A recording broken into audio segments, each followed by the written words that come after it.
Stadium में बैठे लाखों फैंस की सांसें उस वक्त थम गई। स्कोरबोर्ड आग उगल रहा था। हर गेंद पर चौका, हर ओवर में छक्का, और आरसीबी के गेंदबाजों की आंखों में सिर्फ डर दिखाई दे रहा था। किसी को समझ नहीं आ रहा था कि आखिर मैदान पर हो क्या रहा है। क्या हैदराबाद कोई नया इतिहास लिखने वाली है? क्या आरसीबी की टीम इस तूफान को रोक पाएगी, या फिर आज की रात सिर्फ एक खिलाड़ी के नाम होने वाली है? नमस्कार दोस्तों, स्वागत है आपका हमारे चैनल पर। और आज हम बात करने वाले हैं उस महामुकाबले की जिसने आईपीएल फैंस को पूरी तरह हिला दिया। सनराइजर्स हैदराबाद और रॉयल चैलेंजर्स बेंगलुरु के बीच खेले गए इस मैच में रन ऐसे बरसे जैसे मैदान पर चौकों छक्कों की बारिश हो रही हो।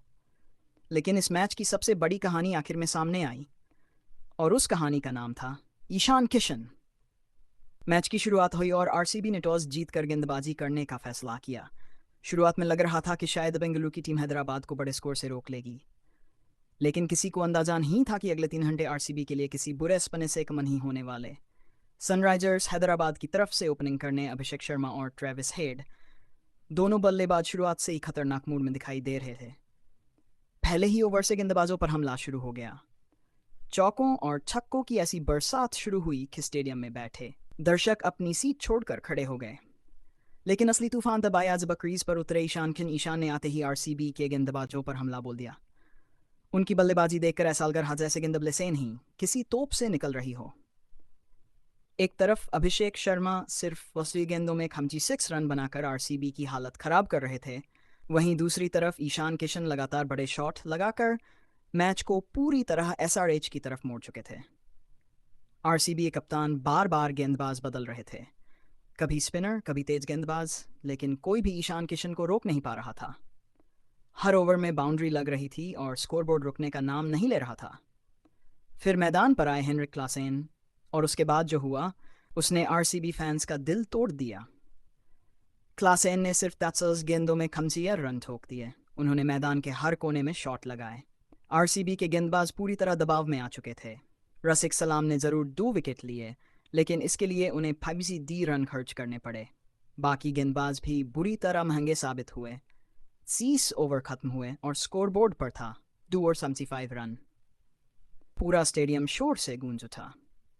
फैंस को यकीन नहीं हो रहा था कि आईपीएल में फिर एक बार हैदराबाद ने रन का पहाड़ खड़ा कर दिया है। अब बारी थी आरसीबी की बल्लेबाजी की।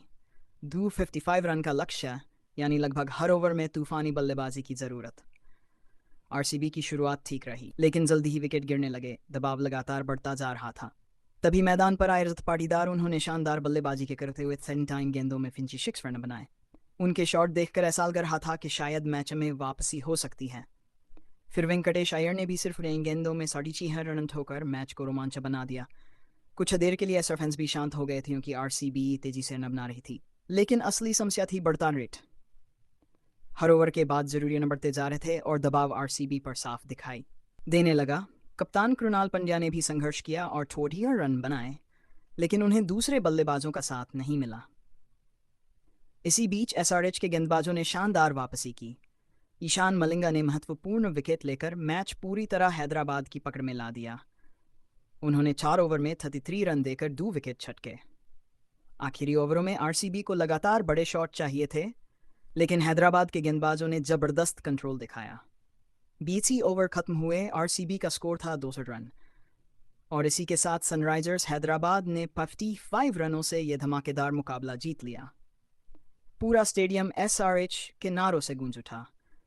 खिलाड़ी मैदान पर जश्न मनाने लगे और आरसीबी के खिलाड़ी निराश नजर आए। लेकिन दोस्तों, अब वो सवाल जिसका जवाब पूरे मैच में छुपा हुआ था, आखिर आरसीबी की हार की सबसे बड़ी वजह क्या थी? क्या खराब गेंदबाजी, क्या दबाव, या फिर एसआरएच की विस्फोटक बल्लेबाजी?